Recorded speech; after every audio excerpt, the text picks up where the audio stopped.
नमस्कार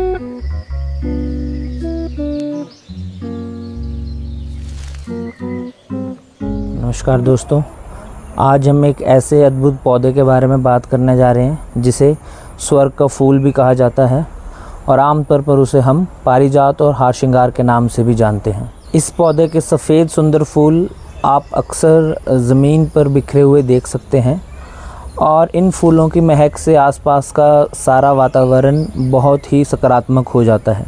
इसे पारिजात, हार श्रृंगार, शैफलिका और नाइट जैस्मिन के नाम से भी जाना जाता है। इसकी यही विशेषता है कि ये रात को खिलता है और सुबह खुद ब खुद झड़कर ज़मीन पर गिर जाता है। इसकी यही विशेषता इसे बाकी फूलों से भिन्न करती है। इस वीडियो में हम जानेंगे पारिजात का धार्मिक महत्व, इसके औषधीय लाभ, इसे घर में कैसे लगाएं, इसकी देखभाल कैसे करें और अंत में कुछ रोचक तथ्य जो शायद आपने भी कभी ना सुने होंगे, इसलिए वीडियो में अंत तक बने रहें। हिंदू धर्म में इस पौधे की विशेष महत्वता है। मान्यता है कि यह पौधा समुद्र मंथन के दौरान निकला था और इसे उसके बाद स्वर्ग में लगाया गया था। एक प्रसिद्ध कथा के अनुसार श्री कृष्ण इस पौधे को स्वर्ग लोक से धरती लोक लाए थे, इसलिए इस पौधे को स्वर्ग का फूल भी कहा जाता है। मुख्य रूप से इस पौधे के फूल को भगवान शिव और भगवान विष्णु पर चढ़ाया जाता है और इसके अलावा माता लक्ष्मी और गणेश जी की पूजा में भी इस पौधे के फूल का प्रयोग किया जाता है। मान्यता ये भी है कि इस पौधे को अपने घर पे लगाने से घर का वातावरण सकारात्मक और शांत रहता है।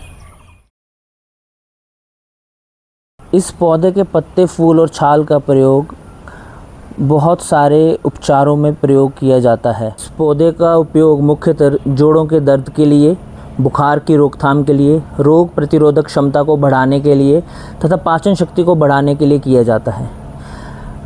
किसी भी तरह की बीमारी में इसका उपयोग करने से पहले किसी आयुर्वेदिक विशेषज्ञ की सलाह अवश्य लें। अब हम बात करेंगे कि इस पौधे को हम घर में कैसे लगा सकते हैं। तो इस पौधे को हम किसी भी आम पौधे की तरह गमले में या धरती में लगा सकते हैं, अपने किचन गार्डन में, फूलों की क्यारी में। बस ये ध्यान रखें कि इस पौधे को ऐसी जगह लगाएं जहाँ पर 5 से 6 घंटे की धूप आती हो और वहाँ पर पानी ना खड़ा हो। इस पौधे की जड़ों में पानी खड़ा ना हो ताकि उसमें सड़न ना पड़ सके।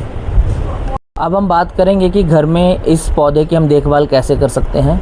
तो जब हम इस पौधे को लगाएं तो हमें ध्यान रखना है कि इस पौधे की जो मिट्टी हो वो जल निकासी वाली हो और उसकी मिट्टी में हम खाद और रेत मिलाएं तो जो हमारे पौधे के परिणाम होंगे वो हमें बहुत अच्छे मिलेंगे। गर्मी के समय में हमें इस पौधे में नियमित रूप से पानी देना है, लेकिन सर्दियों में हमें इसे कम पानी देना है।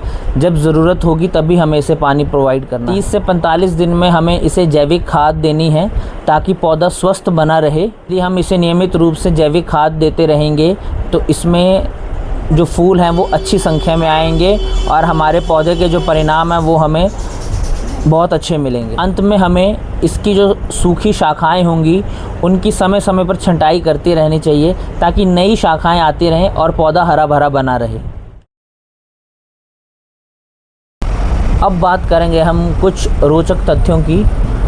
सबसे पहले तथ्य ये है कि इस पौधे के फूलों को हाथ से तोड़ना मना होता है। हमारी धार्मिक मान्यताओं के अनुसार इस पौधे के जो फूल हैं उन्हें हमें हाथ से नहीं तोड़ना चाहिए, बल्कि उन फूलों का प्रयोग करना चाहिए जो खुद प्राकृतिक रूप से झड़कर ज़मीन पर गिरे हों।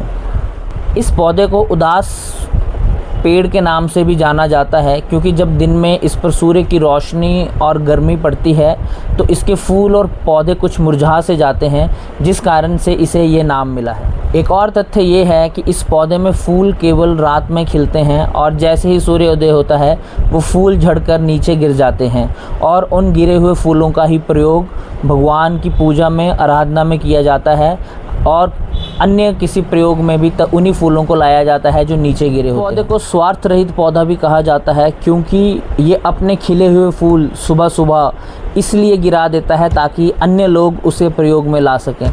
तो बिना किसी स्वार्थ के ये अपने फूल दूसरों के प्रयोग के लिए न्यौछावर कर देता है, इसलिए इसे ये नाम दिया गया है। यदि आपको ये जानकारी रोचक लगी हो और पसंद आई हो तो कृपया इस वीडियो को लाइक करें और कमेंट करें। तथा इस वीडियो को अपने पौधे प्रेमी मित्रों के साथ शेयर करें। इस पौधे से जुड़ा आपका कोई भी प्रश्न है तो आप हमें कमेंट करके पूछ सकते हैं, हम उसका जवाब देने की पूरी कोशिश करेंगे। ऐसी और रोचक वीडियोस के लिए हमें कृपया फेसबुक पर फॉलो करें। धन्यवाद। जल्द मिलते हैं अगली वीडियो के साथ।